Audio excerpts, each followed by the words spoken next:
Dieu peut utiliser les choses insensées pour confondre les sages. Il ne s'agit pas de moi ou de mes capacités, non. Il s'agit de Dieu. Il ne s'agit pas de ce que tu as ou que tu n'as pas, de ce que tu voudrais avoir ou tu préférais ne pas avoir. Il s'agit de Dieu. Quand tu n'obtiens pas un miracle, tu peux toujours être un miracle.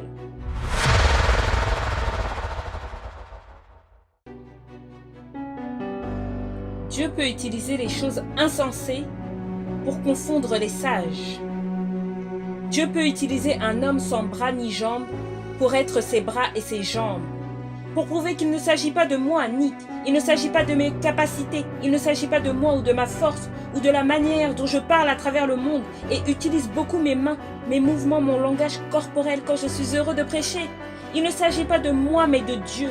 Je n'ai pas écrit mon histoire, c'est Dieu qui l'a écrite. Il me connaissait avant que je ne vienne au monde. Et je ne sais pas pour vous, mais oui, c'est bien d'avoir un travail.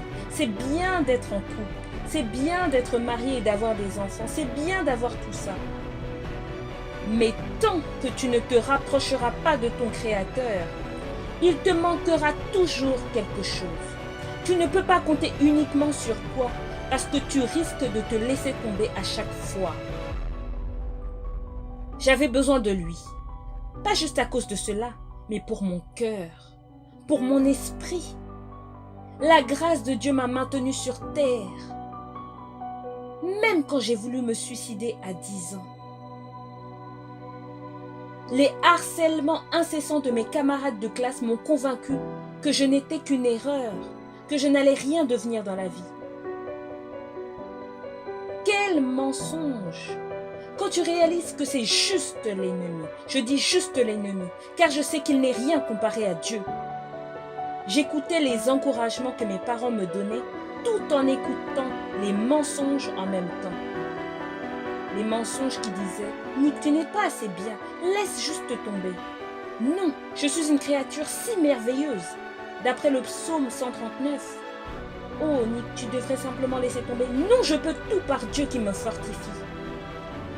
À 10 ans, je ne croyais en rien. Parce que je ne me battais pas. Je n'étais pas dans le bon combat. Le combat où il ne s'agit pas simplement d'acquérir des choses dans sa vie et faire des choses et avoir des choses. Qu'est-ce qui se passe après t'être marié? Tu penses être la personne la plus heureuse au monde? Tu devrais parler à des gens qui sont mariés. Et j'aime ma femme, hein? Croyez-moi. Mais si tu n'es pas heureux grâce à Dieu en étant célibataire, alors tu ne seras pas heureux marié. Il ne s'agit pas de moi ou de mes capacités, non. Il s'agit de Dieu. Il ne s'agit pas de ce que tu as ou que tu n'as pas, de ce que tu voudrais avoir ou tu préférais ne pas avoir. Il s'agit de Dieu. Peu importe où tu en es en ce moment, si tu lui demandes de te pardonner et que tu te repens, Dieu te pardonnera. Tu recevras la vie, ses bénédictions, sa vie éternelle et ses projets pour ta vie. Pas mes projets. Je ne veux pas de mes projets. Parfois, on devrait juste mettre mes émotions, nos émotions de côté et réaliser que Dieu a effectivement un meilleur plan pour nous. Je propose un plan à Dieu et il ne dit rien parfois. Mais on doit comprendre que les voies de Dieu sont impénétrables et que ses pensées sont plus hautes et plus nombreuses que les nôtres. J'ai montré cette vidéo pour résumer mon témoignage et je veux que vous sachiez que je ne sais pas ce que vous traversez dans votre vie en ce moment. Mais Dieu sait. Et s'il est avec moi, j'ai tout ce dont j'ai besoin. Est-ce que ça signifie que je n'ai pas de paire de chaussures dans mon armoire juste au cas où il me dit oui? Si j'ai une paire de chaussures, d'accord? Juste au cas où. Je veux juste être prêt. Mais nous avons d'abord besoin d'une guérison interne et d'entendre la voix de Dieu. Quand tu entends le téléphone sonner, tu décroches. Quand tu composes le numéro du paradis et que tu as l'impression que Dieu ne répond pas, ne lui raccroche pas au nez. Il t'écoute. Je lui ai raccroché au nez, car je ne comprenais pas son plan. Dieu me disait à travers mes parents, Dieu a un plan pour ta vie, Jérémie 29, 11. J'ai des projets pour vous donner un avenir et de l'espérance. Je pensais non, il n'y a pas de combat. Il n'y a pas de paradis, il n'y a pas de Dieu. Regarde toute la souffrance sur terre. Si Dieu aimait le monde, pourquoi laisserait-il autant de peine? Après, tu réalises que ce que l'ennemi essaye de faire de mal, Dieu le transforme en quelque chose de bien. Je ne peux rien faire de ce qui est brisé en moi. Mais il n'y a rien que Dieu ne puisse faire. J'ai vu la souffrance, j'ai vu les miracles. Dieu permet certaines choses qu'on ne comprend pas.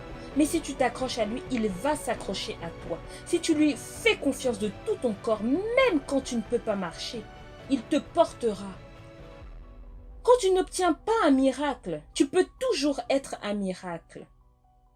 Je n'ai pas besoin de ce que le monde peut me donner. Je veux ce que Dieu veut me donner. Que penses-tu que je préfère? Une personne qui vive plus longtemps ou avoir un peu plus d'argent? Qu'est-ce que tu emporteras? Rien. Pas ton jardin, pas ta voiture, rien que tu ne possèdes, juste toi, ton âme, et les encouragements que tu auras plantés autour de toi. Avec un peu de chance, les âmes que tu emmèneras avec toi. J'imagine juste, ne me notez pas à cause de ma doctrine. Mais j'aime bien cette illustration. Imaginez que Dieu me voit et me dit « Bon travail, bon et loyal serviteur. Bienvenue à la maison. » Et il me regarde, et il regarde derrière moi. Qui as-tu emmené avec toi? Je veux mener ce combat, le combat qui est plus important, qui compte. Et je préfère être paralysé dans les mains de Dieu dans ce combat que d'être le vainqueur d'un autre combat.